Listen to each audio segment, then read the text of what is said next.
Hello, hello. Welcome back, everyone. Welcome back to the show. We got a special treat for you today. We're playing a one-on-one game. It's a solo game, but I'm playing with Paul Sollimo. Say hi, Paul. Say hi to everybody. Hello, everyone. Thank you for joining me, and I'm very excited to play with you today. This will be the inaugural table for two, I'm gonna call it, where we sit down, we get a little cozy table in the corner and drink some wine and have some bread and play a role-playing game. Nice. Just two people. I feel honored. It's first one. Let's do it. Thank you. Yeah, this is exciting. So before we start, though, we're going to be playing a game called 1,000-Year-Old Vampire, which is, hold on, you picked this one because I have a gray beard, right? You got to make fun of the old guy. Yes, because you look 1,000 years old. No, just kidding. I did not do that. Oh, hold on, let me check my mic. Check. There we go. I want to hear myself. Because otherwise I start yelling, when you can't hear yourself, I just start yelling into the microphone. And then I feel like a 1,000-year-old man when I'm yelling at the phone. What was I going to say? Yeah, this game's called 1,000-Year-Old Vampire. It's a solo role-playing game where you play a vampire. Who's 1,000 years old? Who's 1,000? Who may be 1,000? I think maybe that's the goal of the game, to live to be 1,000. Okay. See how far you can live. Life goals. But before we start, life goals. Before we start, I guess I wanted to talk about vampires because everyone knows what a vampire is, but there's lots of different rules. And I guess I wanted to sort of get into your knowledge or do you have a favorite vampire story or movie or what's your level of vampire fandom or interest? I'm not like a super horror fan, but I do find vampires interesting because there's so many variations on the theme. Yeah. Like you've got your classic, Vincent Price. You've got like the old school Gary Oldman, Keanu Reeves one. Mm-hmm. That was really cool. But then you go back to the original movie, Nosferatu, which it's like not even related to a human kind of thing. Yeah. So, have you seen the recent one? No, I haven't. Really want to see that. It's so good. I got to write that down to see that. Yeah. So there's definitely a lot of variety to choose from. It's a very do you have a favorite soil. Or book. I like the Anne Rice stuff too. Mm-hmm. I tried reading through it and I got lost reading through it, but I did watch the movies. Yeah. And then you've also got like I played Vampire the Masquerade back in college, back in the 90s, and it was kind of more of a modern setting. Mm-hmm. I don't think I have a favorite though. The Gary Oldman one was pretty cool. I like the effects and stuff. Which one was that? Remind me, Gary Oldman. It was I think it was in the 90s with Keanu Reeves. He was Dracula. Dracula. Yeah. Dracula, 1992. Francis Ford Coppola. Yes. I've seen that long time ago. I forget everything about it. Keanu Reeves was playing Keanu Reeves. Yeah, as he does. So I like him as a person. He's really good, but he's kind of if you can get past that, it's a really cool story. He's a very specific taste. Yeah. But I actually enjoy. I have to maybe this is my shameful secret. I like Keanu Reeves. I like him too. Yeah. I think he gets a bad rap. I don't know. It's like, yes, he's not the most versatile actor, but like for what he does, like I thoroughly like in like Speed or The Matrix or whatever. Like I just feel like he's so just enjoyable to watch. I guess that's the thing. It's like the difference between a movie star versus an actor. Yeah. He's definitely a movie star, but and he's just such a nice person. Yeah. Just from all the stories, I'm sure he has to be, right? He can't just be that. Can't all just be made up. But, and he's part Canadian, so. that's right. Your homeland, sir. Yeah. So, we make the good ones, I think. But yeah, that's cool. Vampires. I similar to you, I've watched, my girlfriend forced me to watch Twilight. I did see those too. So I've seen all that. Now I understand that Edward Cullen Team Edward, Team Jacob references, which I never understood before. Yeah. I Sparkly don't. diamond skin.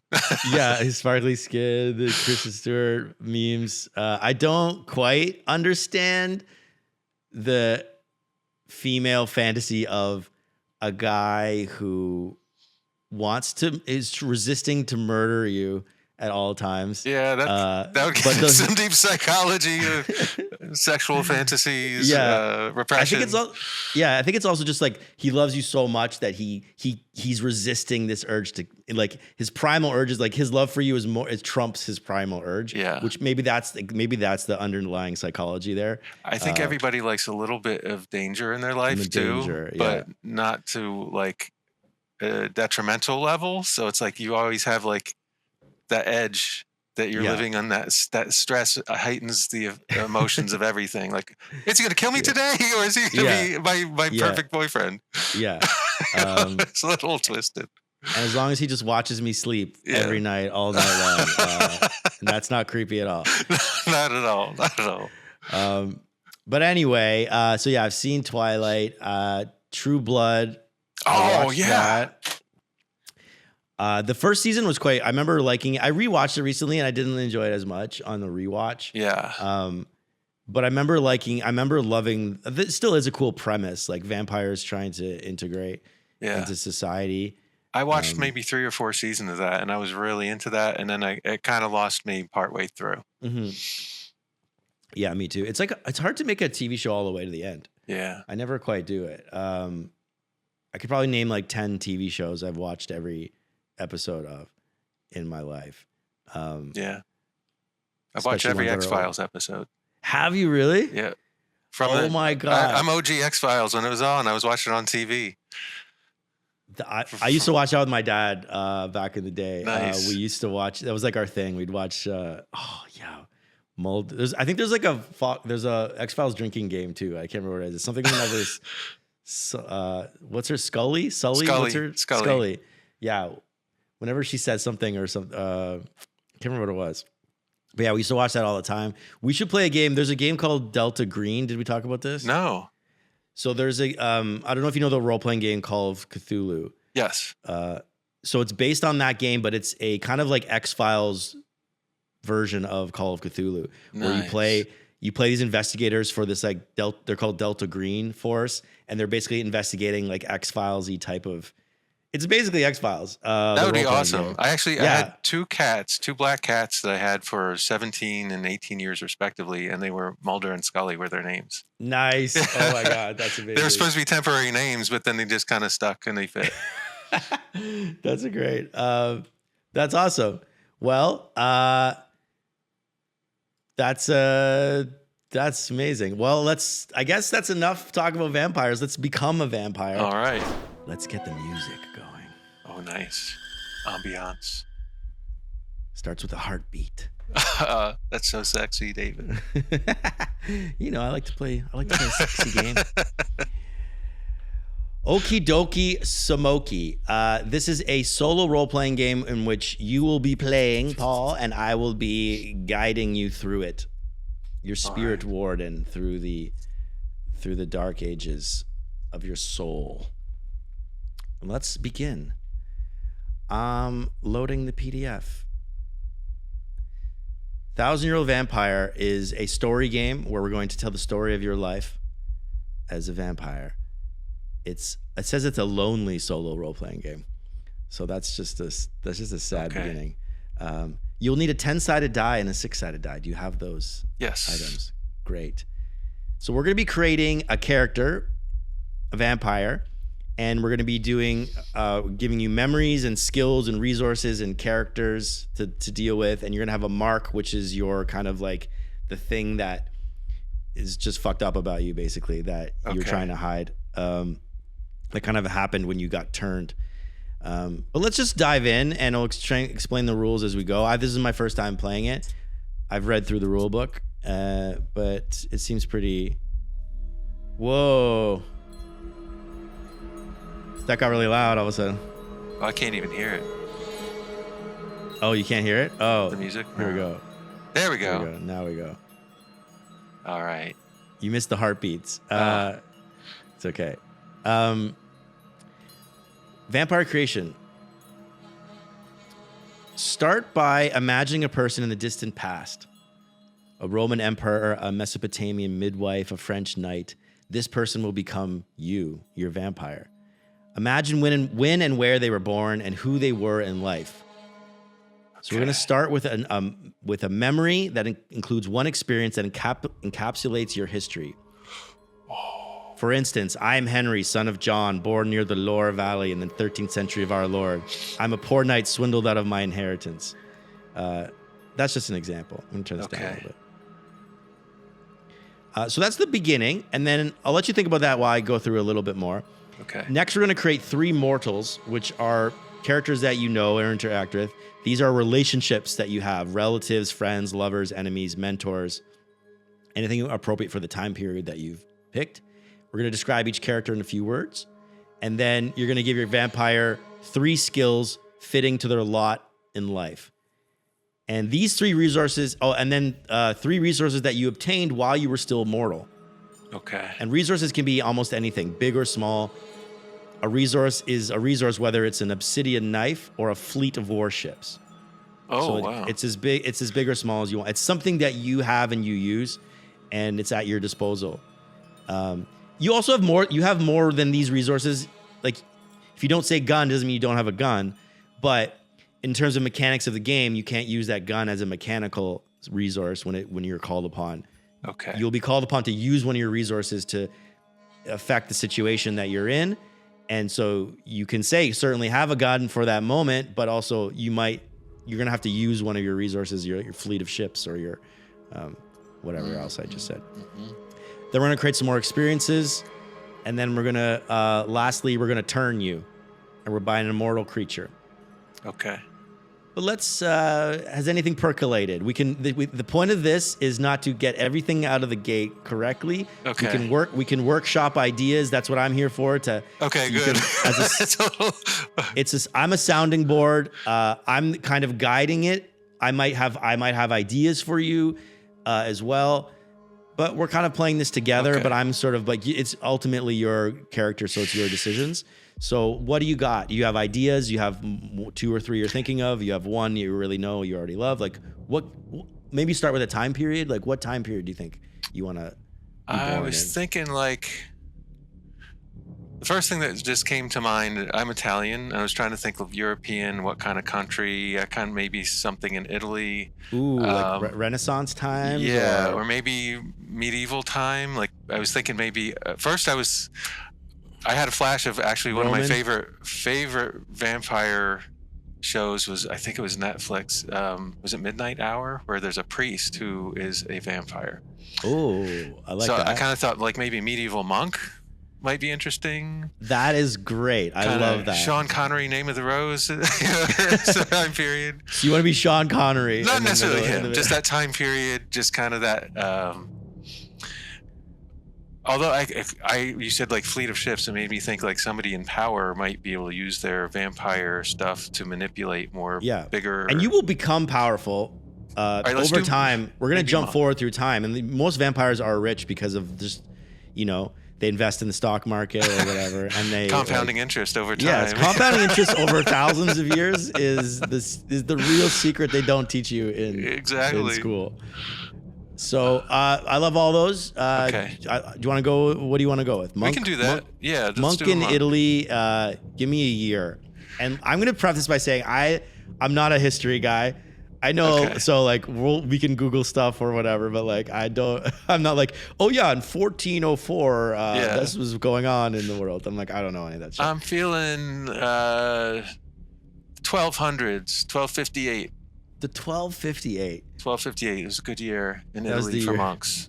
It was a good year for monks. Perfected that kind of power donut hairstyle. Just for context, what happened in the 1200s in Italy? Let's see.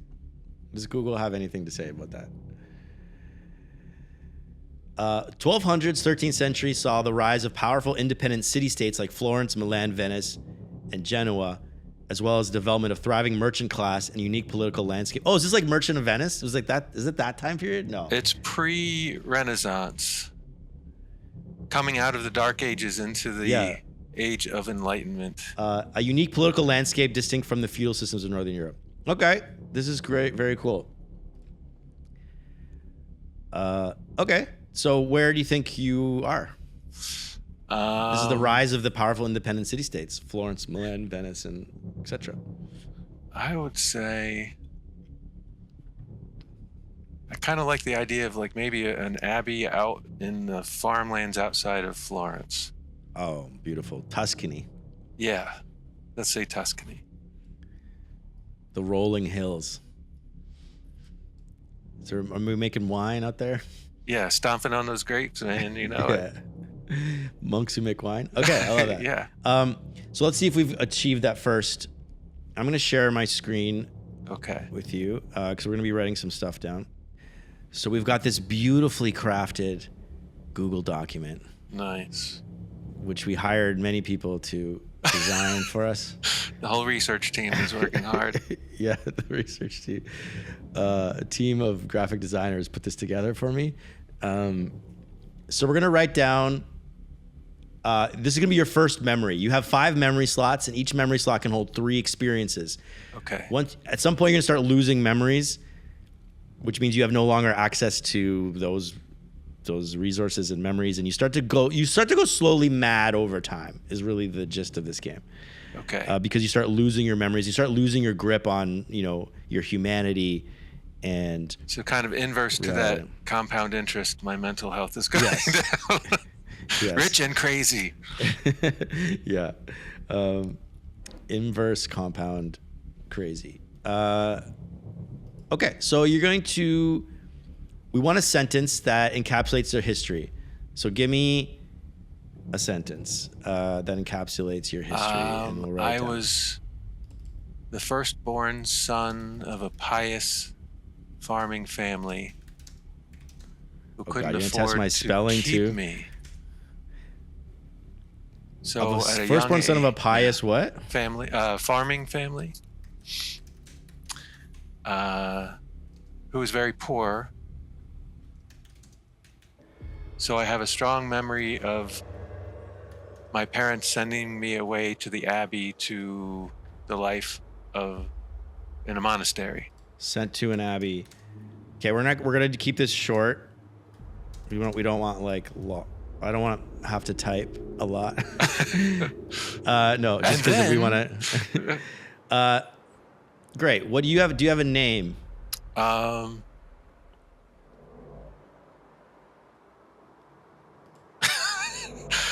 bad at coming up with names short. Let's see. Let's see if I can workshop a name. You can do a random name generator. Let me Google an Italian name. Federico, Gino.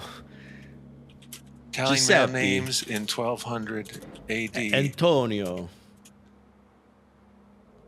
Sean. Oh, okay. Giovanni for sure. How about Francesco? Francesco. Brother Francesco. Brother Francesco. Isn't he the guy that invented gunpowder? Oh, it's Francisco. It was Francisco. It was Francesco. I know it's like a monk in Italy, I think, invented gunpowder. Or maybe the Chinese did it way before that. I thought it was the Chinese with the fireworks. Some monk did something. I know that. I should hope so. That's this history, the level of detail in my history knowledge. Okay.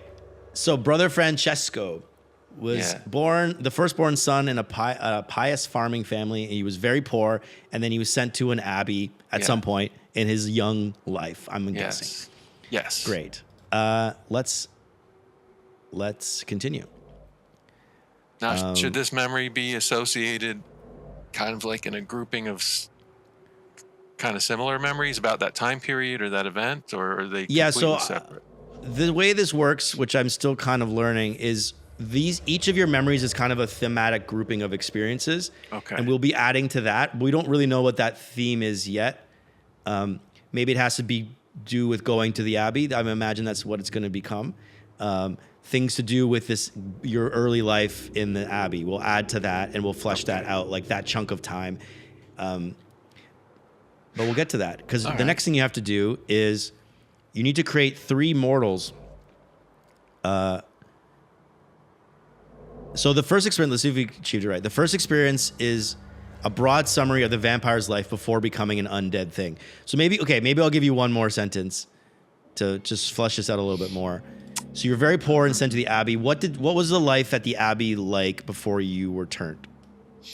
I would say it was tedious, centered around daily chores.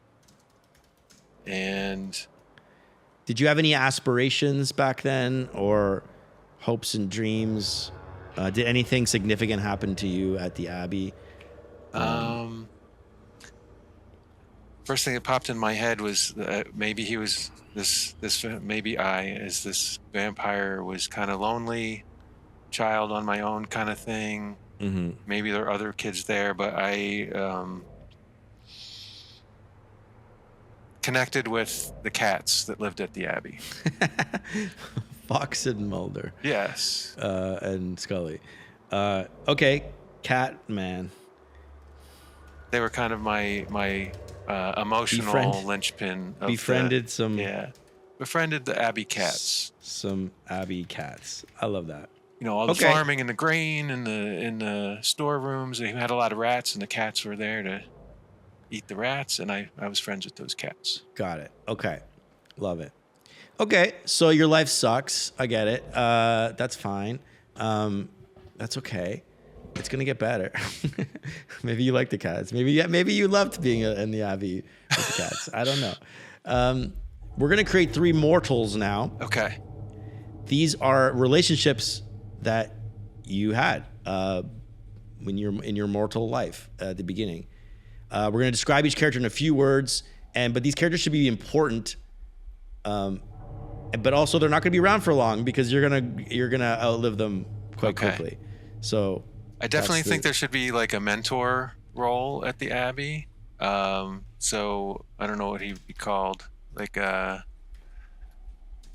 let's see. Like, is he the head monk?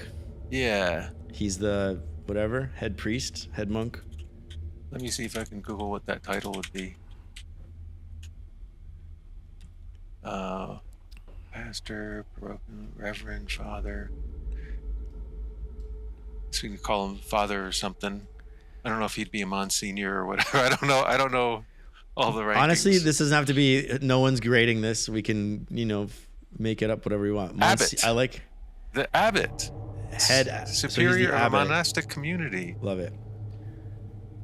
Abbot. What's his name? First thing comes to your head. Giuseppe. Abbot Giuseppe. There's a lot of Italians coming up.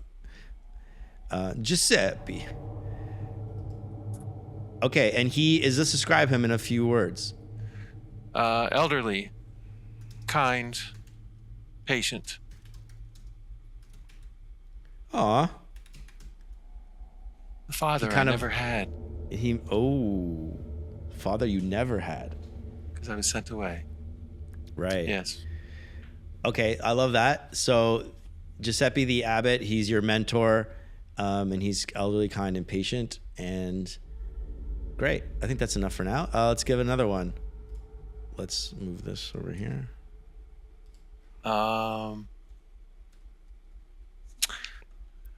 Let's see.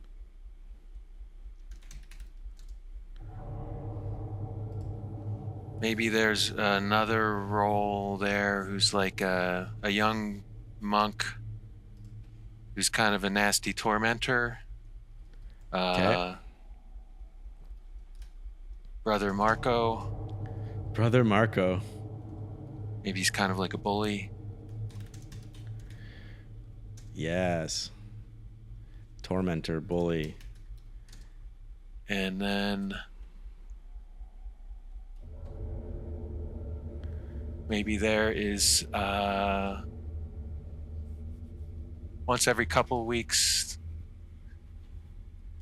peasants from the town come to bring us supplies, and there's a young girl who's maybe her father is bringing supplies, and she's maybe like the only contact I have with females, and it may be like Is there a crush love there? interest, Is there maybe a crush romantic? there, like forbidden fruit. I think, yeah, high stakes are always good. I think let's go with you are in love with her. Yeah. You love her. Oh, what's her I love name? her from afar, but it's forbidden love. Yes. I love that, because you may end up murdering her. So I have to flagellate myself. Yes. with with grapes. Guilt. Yes. With grapes and guilt. What's her name? This lovely.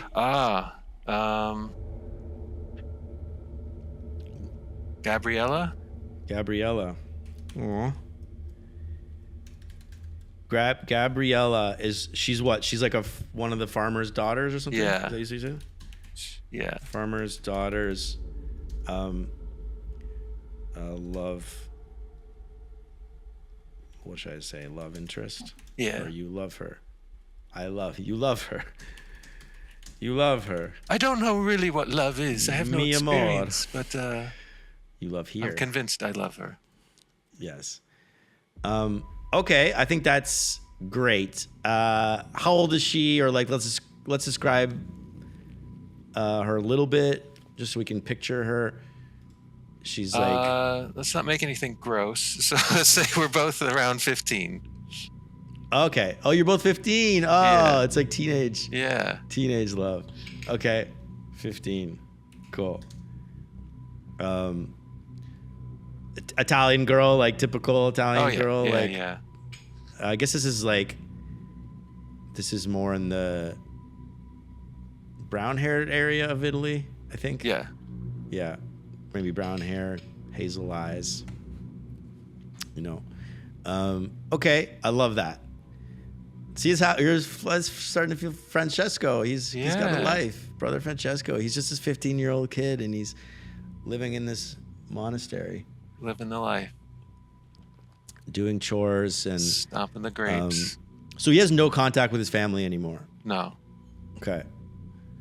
His role is to dedicate himself to his daily chores out of discipline to the brotherhood, and to study the Bible, and to become as close to God as possible in his mortal life.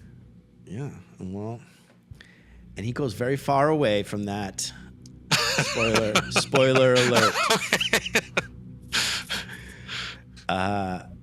Okay, so we did that. We've done our characters. Now we're going to give your vampire to be 3 skills fitting for their lot in life. Okay. And skills can be things like, why is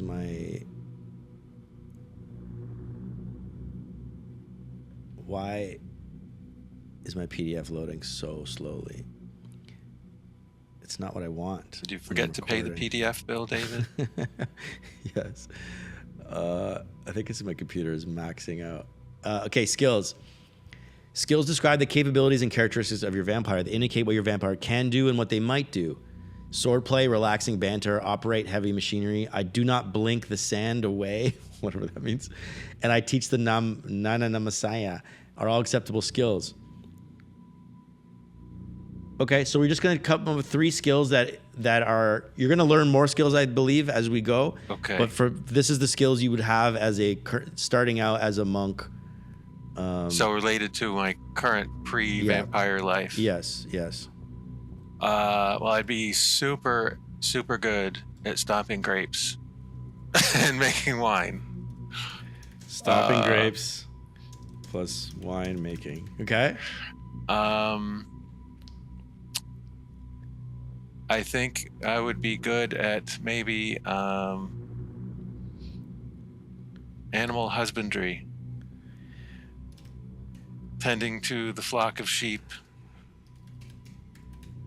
befriending cats, maybe some rats in there. Animal husbandry. Define animal husbandry. Is that animal like husbandry is dealing with horses and stuff? It's like breeding and raising animals. Got it. Yeah. Tending to my flocks. Okay, and then is there anything religious related or just even a skill that's not necessarily monk related, but you just happen to be good at it? Like you're just a skill that you are good at. Yeah, because I'm thinking like his life as a monk is pretty limiting for what skills he would acquire in a monastery. Yeah, it could even be natural talents, like maybe he's a good singer or he's, I'm just going to throw ideas and maybe something true or something. He gets really bored, so at night when he's supposed to be in his chambers, he sneaks out and skulks around and maybe goes to the library to read books. So he's good at stealth. Like sneaking about. Yeah. That'll come in handy when I sneak and stare at people sleeping.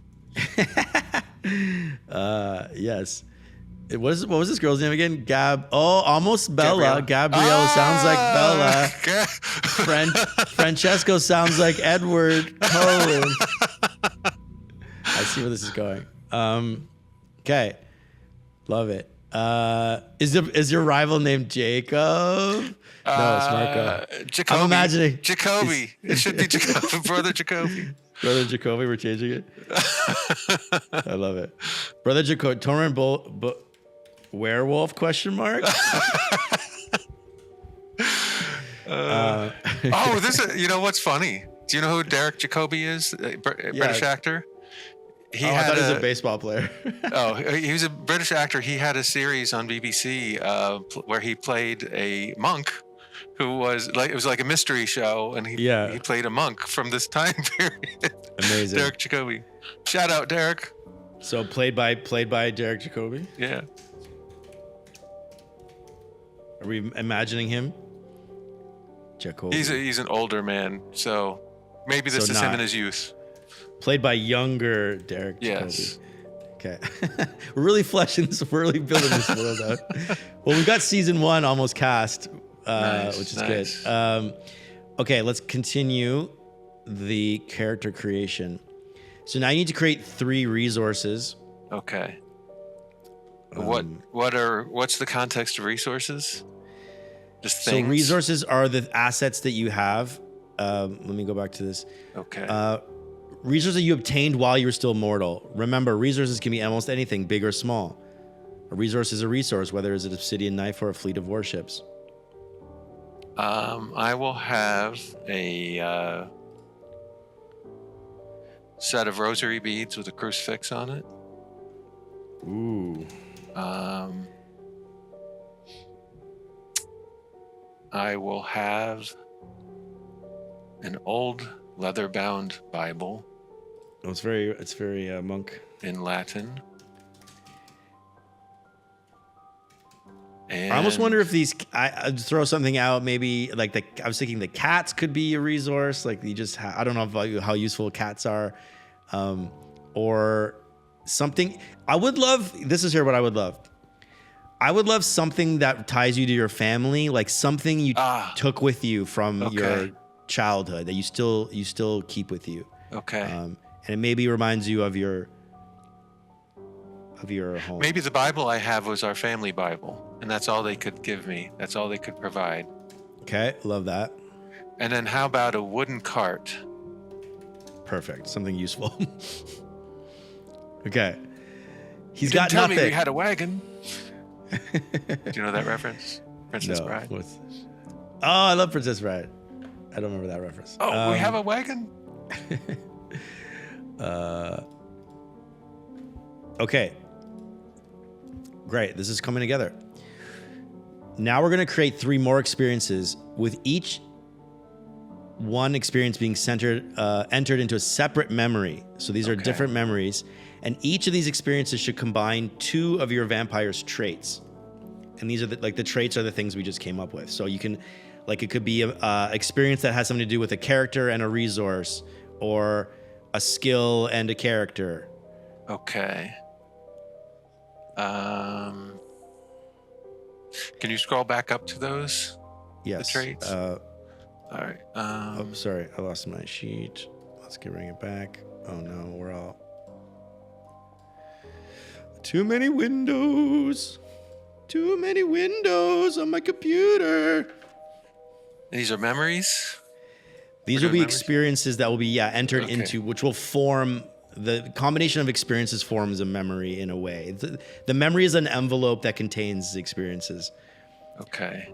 So you've got these are the ones. These are the options that contain skills or resources or characters. Yeah. So each one you're gonna come up with 3, and each one has to contain 2.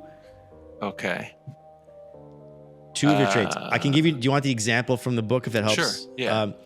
So, for example, if your vampire has a longship as a resource and a character named Gundar, who's like a father to me, you might write an experience that's like, Gundar takes me on my first voyage aboard the longship. His touch calms me when we first leave sight of land. Just kind of like formulating these things together into one thing. I'm going to say I have a memory of Brother Jacoby pushing me over in the grape barrel as I was stomping grapes, making wine.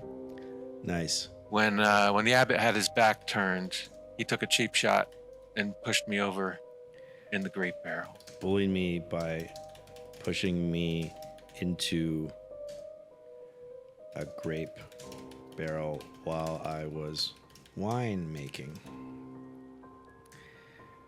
How did you feel? Pretty pissed off. Humiliated. Did the other monks? How did they react? He did it when nobody was looking. Got it. And maybe I'm a little bit afraid of him because I haven't really experienced bullying. So maybe angry, humiliated, afraid. Should we try? I'm almost nervous to say this, but should we try role playing that just to see how role playing feels in this game? There's definitely not a role playing game, but like let's just to add some flavor to it. So set the scene. It's like early morning. You're standing in the wine, like the winery part of the monastery, by yourself. What are you doing? It's grape harvest time. We've just brought in a batch of grapes in our wagons in the cart. It's my turn to be stomping grapes for a few hours. The abbot leaves me to my duties. And let's start there. Okay. Brother Francesco, I just wanted to say happy birthday. Thank you, Abbot. I'm surprised you remembered. I didn't. I wrote it down. I see. You've been here for how long has it been now? Over a year now, at least. Feels like several years. Yes. It's been several years. My memory is not what it once was, which is why I write things down. Yes. Every birthday I'm reminded of my family. It's been so long since I've seen them, but every year my mother would make a special meal. We didn't have much, but she would make my special meal of lamb for my birthday. And so when it becomes my birthday, I remember how that tasted. Lovely. And I hope they're doing well. Do you ever get word of them? Unfortunately, I have not heard from them. I do think that your teachings here you've done quite well. I'm very impressed by you, Francesco. You're a remarkable young man. Thank you. And that means a lot to me. I know you have not spoken much about your family, and I can sense a lot of inner turmoil within you about your family. And just let you know that I am always here to listen and guide you through this troubling and formative time of your young life.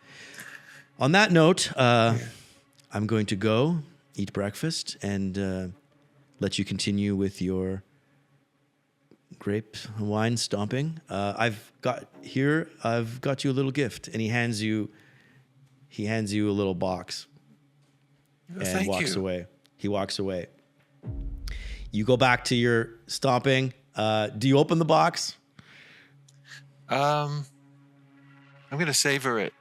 I'm going to put it down on the bench that I sit on to remove my sandals. Yeah. I'm going to wash my feet in the bucket of water that I brought from the well. And I'm going to say a prayer for God to bless these grapes and bless me for doing his work to turn these into wine, to celebrate his goodness. And as you're praying, all of a sudden from nowhere, you get pushed from behind and you go head first into a wine barrel. Soaking you. Oh, Franny Francesco. Should look where you're going, huh? Brother Watch Jacoby, out. Why would you do such a thing? What do you have against me? I didn't do anything. You should watch where you're going. You fell right into that. You fell right into the wine bucket. There's no one else around? No one. You waited till no one was here to do your nefarious deed, but I tell you, without a doubt, God sees all, Brother Jacoby. There will be a reckoning. God sees. You know what I see? I see an idiot. I see a loser. You don't deserve to be here. You're nothing. You're nobody. I'm here by choice. My family is one of the richest families in Florence. And they sent me here to become their God-speaking messenger. And I'm learning the ways of God. Well, however you came here is God's will. I'm happy for you that you got to choose here, but it was not my choosing to come here. Yeah, because you're poor and nobody wants you. And then he picks up the box that you had set down. What's this? Put that down. That's my birthday present from Abbot Giuseppe. Oh, it's your birthday? And he steals it and he walks away. We're gonna cut out of that scene there, leaving it there. We never got to know what was in that. Maybe we'll find out later. Okay, well, that was actually quite useful. I feel like I understand a little bit better now. So that was experience one. Humiliated by Brother Jacoby. And let's do another experience. This is going to be a separate memory. Okay. I'll bring up the things.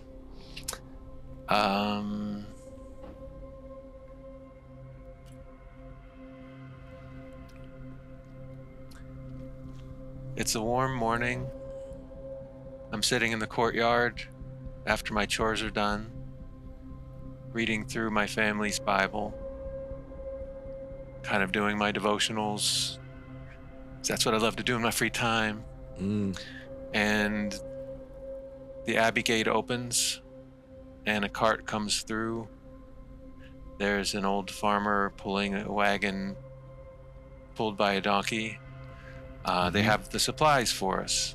They bring us seeds for us to plant in our fields. They bring us flour from the mill so we can make our bread. And they return empty wine bottles because we make wine for the area, and when the wine is consumed, the bottles are returned to us to wash and reuse. And a vision of beauty walks through the Abbey gate. I've never seen this girl before. What's she wearing? She's wearing peasant clothes, a simple tunic dress with an over apron. Her hair is covered in kind of a head dressing bandana type thing. But she's the most beautiful thing I've ever seen. And I thank God for showing me this vision. And I feel I feel feelings I've never felt before. I feel Mm. moved in a way I've never felt before. And I think this must be how God loves us. Mm.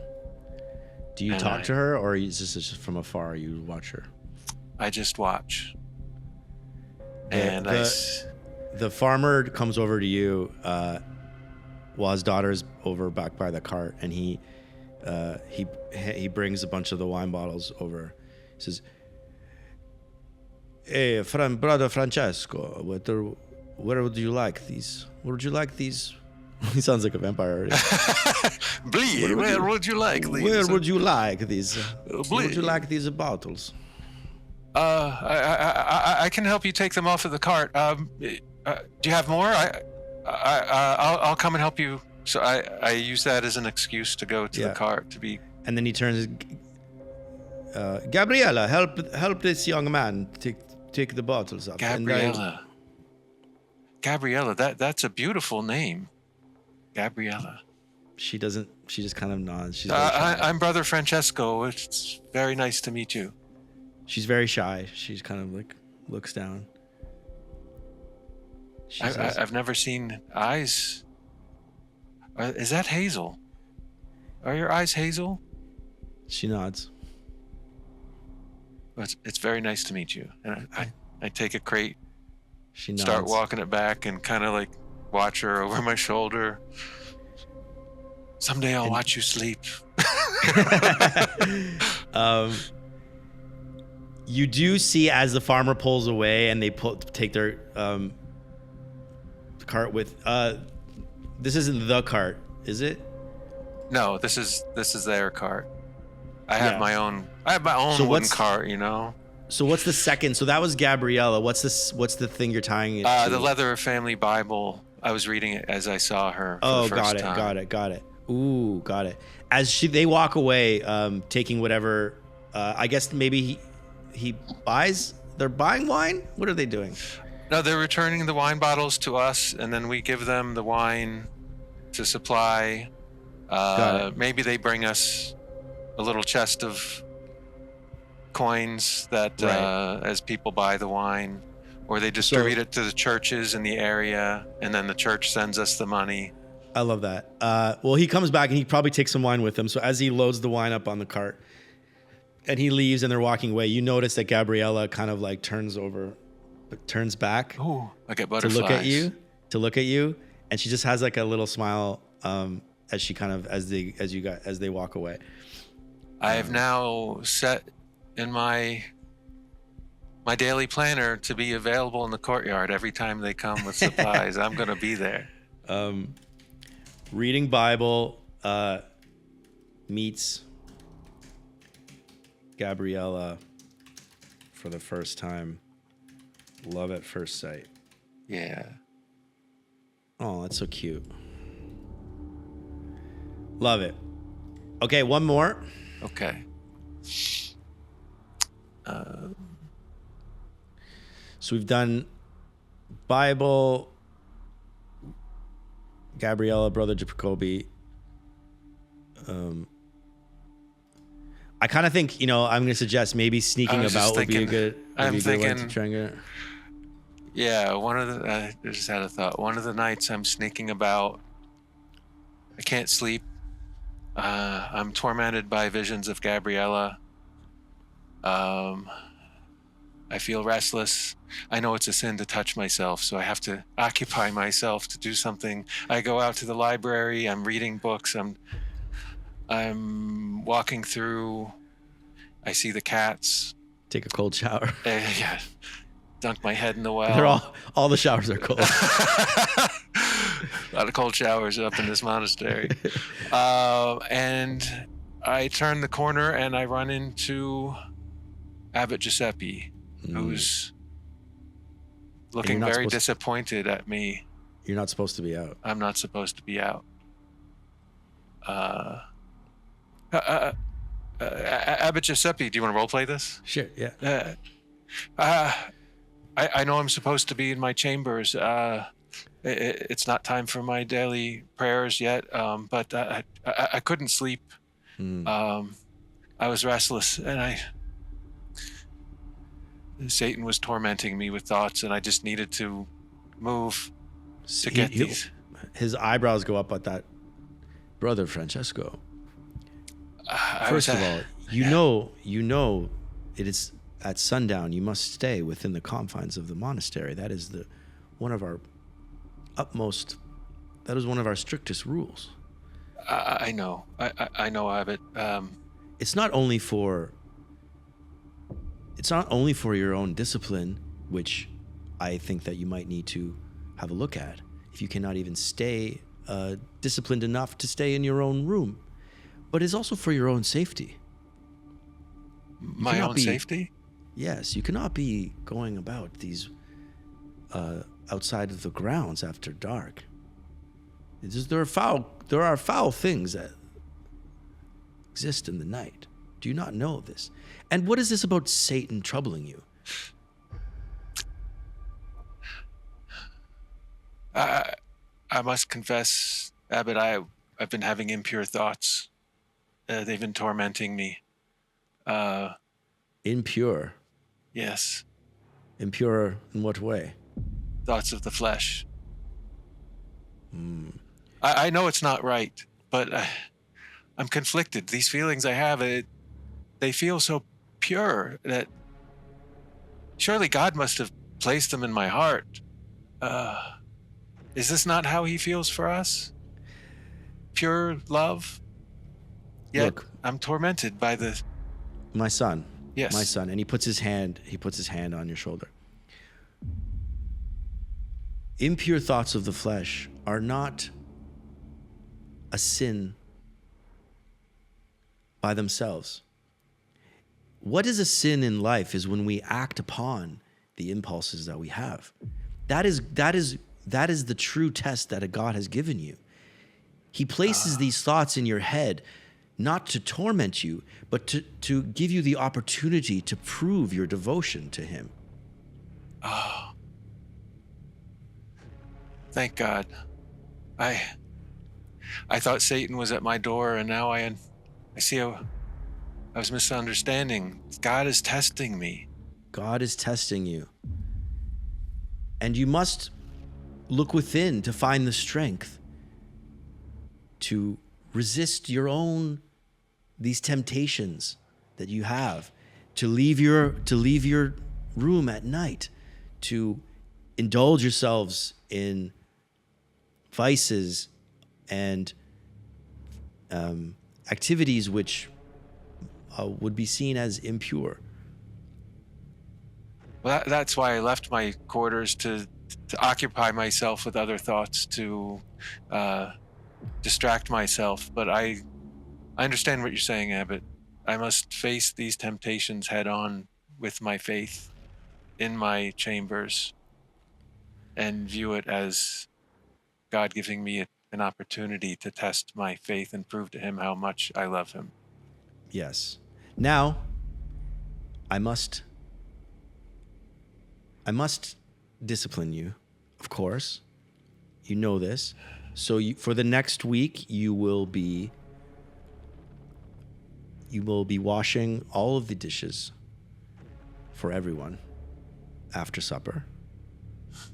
And I hope that you take that time to reconnect with the Almighty and trust that you are here for a reason, and trust that you are doing the right thing. And then he goes to leave and he says, now, please go back to your room, and also happy birthday. And he walks away.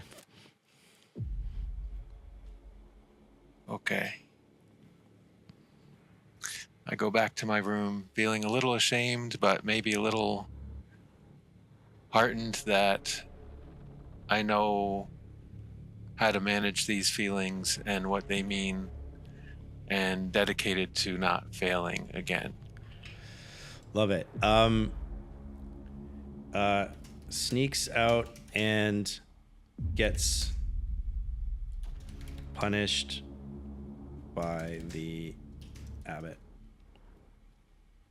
but also has a what would you describe that moment?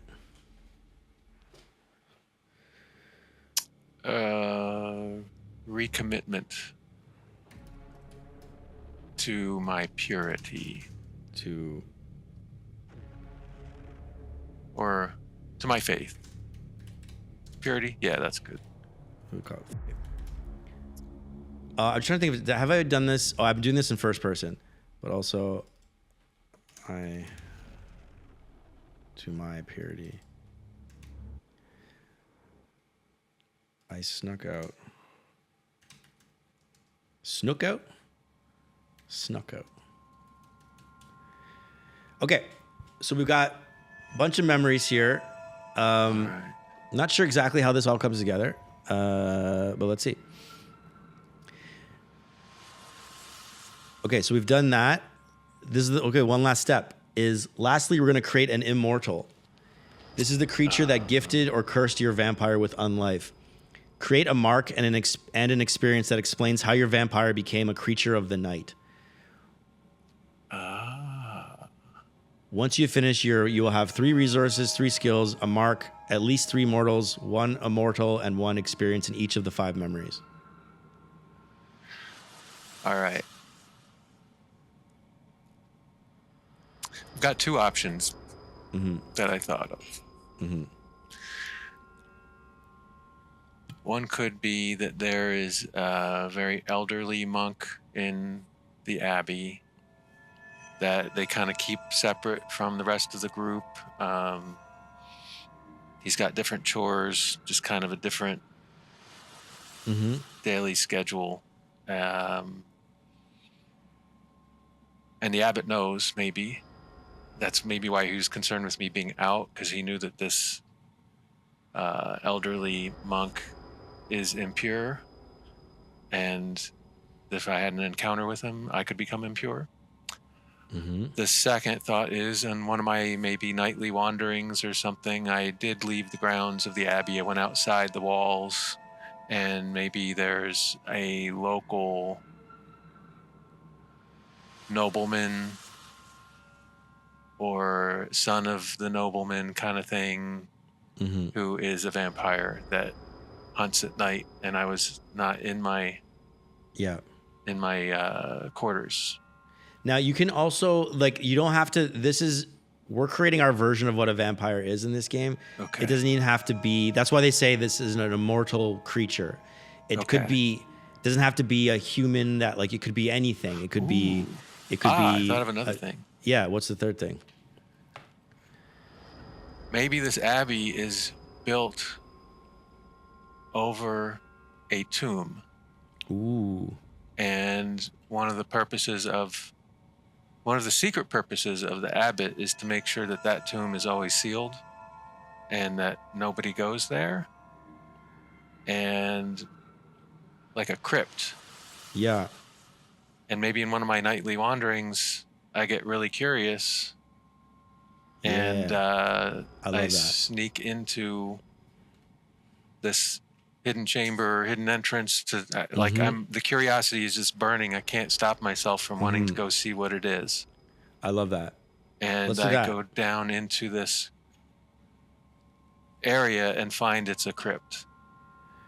And maybe there's like old skulls along the walls, and there's a sarcophagus in the middle of the room.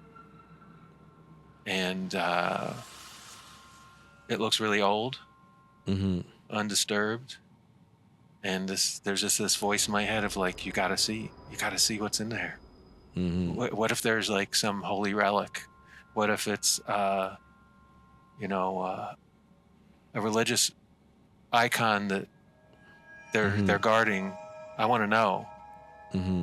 And I push this sarcophagus cover over, and it's a decomposed skeleton with rags. There's a fetid smell that comes out of it. Air hasn't been, seen the light of day for eons. And maybe that is where I encounter this immortal creature that's held down there through religious icons or totems or like what is it called? Wards. Wards, Like yes, wards, religious wards and stuff. And I've put myself kind of in the belly of the beast Love it. and given him an opportunity to strike out against the living. I love that. Do you know what it looks like, or have any thoughts on what this creature looks like, or maybe you don't see it? And we have to come up with a mark, which is a visible indication of your vampire's undying state. It's a thing that sets you apart from mortal people. It could be, examples are an ever-bleeding wound on your throat, eyes that are blank and white, a trailing specter, a ferocious scar, a hollow abdomen full of rats. Or cats. Or cats. You've got a cat for us. A mark is something that your vampire carries for their entire existence, and it's the thing that you have to hide. It would be Edward Cullen's like shimmering body and also his cold touch. Maybe this thing in the coffin or sarcophagus. I was thinking maybe the skeleton would rise and do something, or maybe it's the skeleton is just physical bones or the remnants of this thing that's really more of a spiritual entity. I like that. And when I push the sarcophagus over and I'm looking around and observing and not trying to process what I'm seeing, there's a green glow that starts, and then like a bolt, it just like impacts my chest and leaves a permanent wound of scar that looks like a blast on my chest. That's cool. I like that. And what is the, like, it's just like I'm trying to find something that's more also like,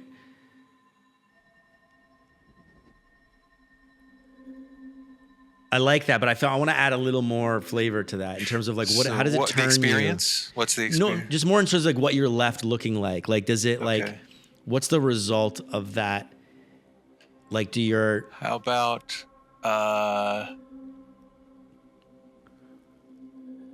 when this bolt hits my chest, my mind goes blank, and then I start seeing visions of ancient people, battles, bloody battles with axes and swords and shields and just like a kind of a ticker tape reel of different visions of violence, murder, montage of just violent people's lives ending in violence, throats ripped out, skin peeled off of them, blood dripping from mouths,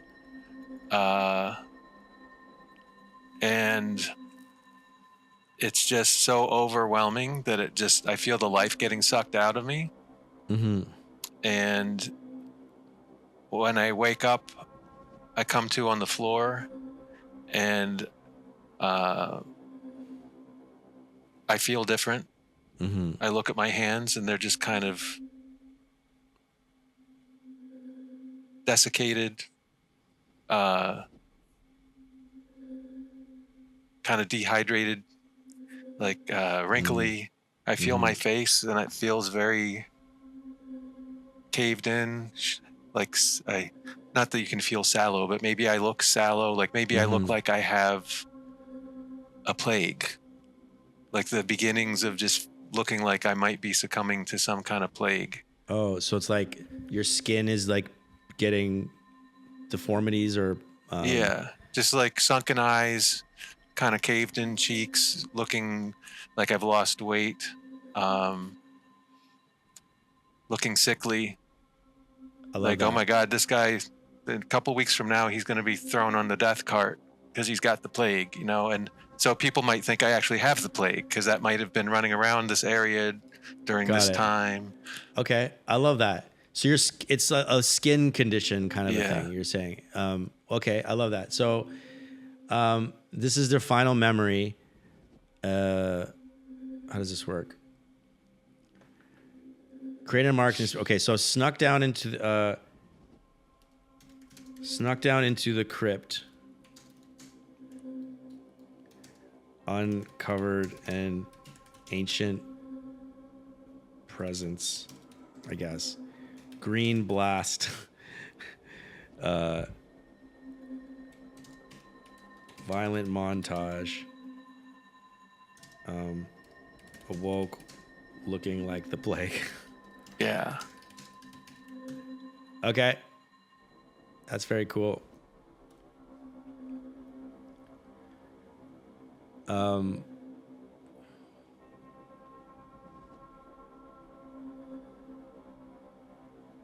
So we need to. It's technically says we should create the immortal. So like maybe give it a name. I don't know.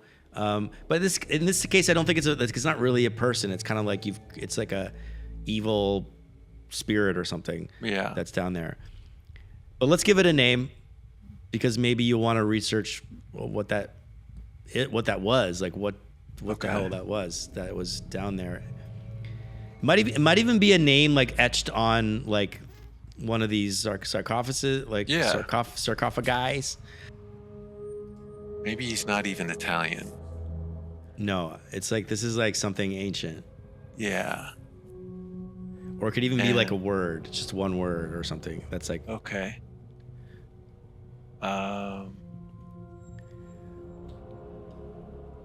About Krakow. Krakow. How do you spell that? Krakow.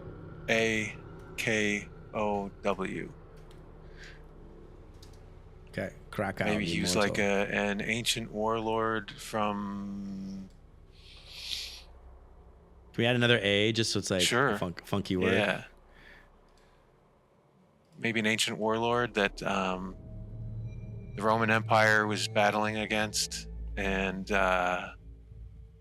they finally were able to defeat him, and they called in the priests to do some glyphs of warding or something to contain his evilness, and it kind of went through the Roman religious orders that morphed into Christianity, and then the Catholic Church. Mm-hmm. And there have been a designated group of people who know about this, mm-hmm. and have been tasked with keeping this evil under wraps through all eternity. So maybe like the secret, I'm getting really deep into it now. Yeah. The secret brotherhood. Yeah. How would you describe crack? I added some weird symbols in there just to make it even more funky. How would you describe crack? Yeah, in one sentence. A vicious, bloodthirsty conqueror. Ooh. And his remains have been passed from caretaker to caretaker until it got into the Catholic Church, and they decide that his remains have come all the way back to Italy, into this region, and the church decided to build this crypt, to bury it, seal it, build an abbey on top of it, and then just let this abbey run as if it's normal everyday business. But the abbot of this abbey is the only one who's been told, and each abbot, when they transfer power to the next abbot, tells them the real purpose of why the abbey is here. And I guess that's what he was referring to when you told you, like, there's things that are, dangerous. There are things you should not be sneaking out about. We should write a book, David. This is awesome. It's a TV show. Okay. That's great. I think we've got a lot of good fleshed out details. And so now your mark is going to be this description that you had. This is the thing that you're basically trying to hide at all times now. You said sallow skin, yeah. So kind of yellowish skin, sunken eyes. I look sick, so I've got to come up with excuses of, oh, I'm fine, but I have a blast wound on my chest that I cannot do anything but cover up to hide it. And like it kind of like doesn't really heal, probably. Yeah. Right? Like it's just kind of like, or maybe it heals, but it's like doesn't like. It's like a red raw scar that's very visible. Like if I took my shirt off, people would be like, what the hell happened to you? Yeah. Yellowish skin, sunken eyes, and I'm just going to put looks like the plague. Yeah. Looks like the plague. Plaguish. Enough to be like, people are like, are you okay? Yeah. Okay. This is fun. I don't know what's next, but that was fun. So I don't think of myself as like super creative on the spot, but I like it. Well, that's what prompts, like that's what this, I mean, that's what role playing is. Like you need the prompts, you need the dice to sort of, or give you can't just make up stuff out of nowhere. Okay, so we're gonna roll dice and we're gonna start playing the game, which is going to be, we're gonna just basically be answering prompts and based on the dice roll, and then that we'll do the prompt, and that's gonna advance the story. And then,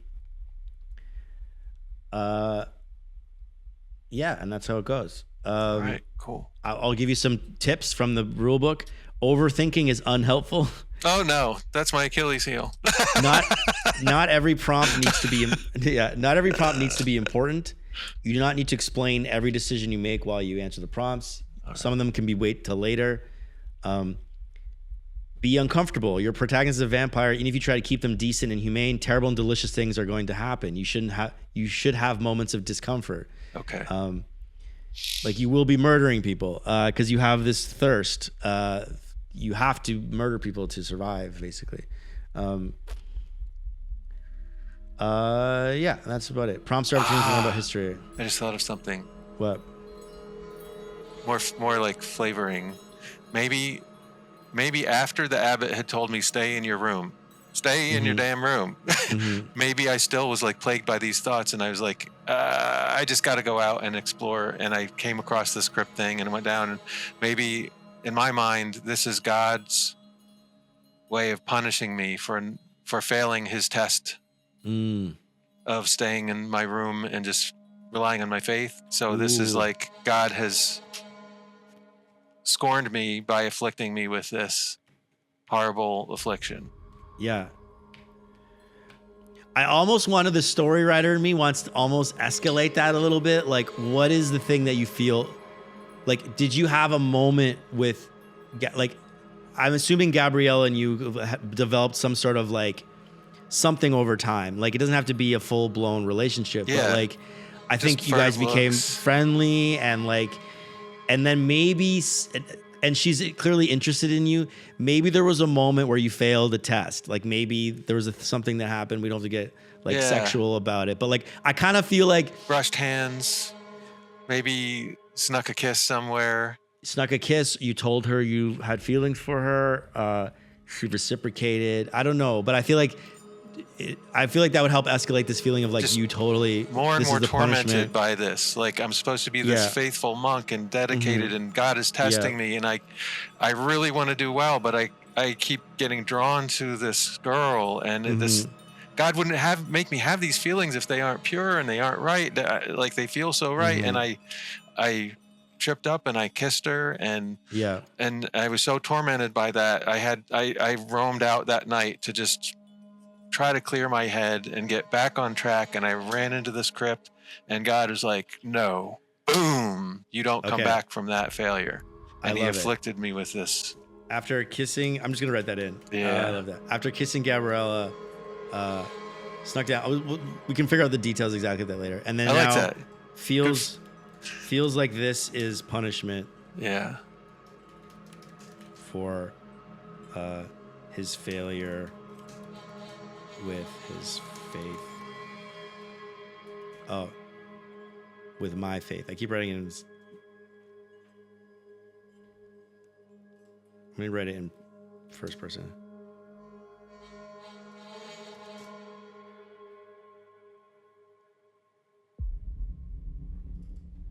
Okay, love it. Let's roll some dice. Nice. So what you're going to do is you're going to roll. You have a D10 and a D6. Yes.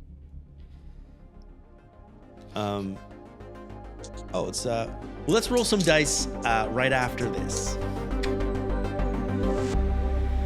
cliffhanger. All right.